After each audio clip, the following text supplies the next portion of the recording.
जळगाव जिल्ह्यातील मुक्ताईनगरमध्ये एका धक्कादायक घटनेत 13 वर्षाच्या विद्यार्थ्याचा दुर्दैवी मृत्यू झाला आहे।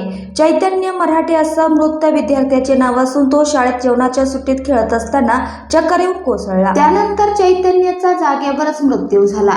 ही घटना मुक्ताईनगरमधील जेई स्कूलमध्ये घडली आहे।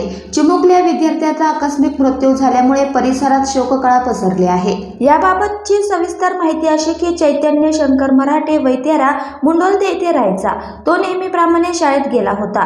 त्याच्या आईने दुपारच्या जेवणासाठी त्याला डबा बनवून दिला होता। शाळेत जेवणाच्या सुट्टीत तो मित्रांसोबत खेळला। खेळून दमल्यानंतर तो वर्गात परतला। त्याने पाणी प्यायले आणि बाकावर बसला। मात्र त्यानंतर अचानक त्याला चक्कर आली आणि तो खाली कोसळला। खाली कोसळताच चैतन्यने जागीच प्राण सोडले। चैतन्य मुक्ताईनगरमधील जेई स्कूलमध्ये आता 7वीत शिकत होता। चैतन्य आई वडील आणि मोठ्या भावासोबत राहायचा। तो नेहमीप्रमाणे सकाळी शाळेच्या बसमध्ये शाळेत जायला निघाला।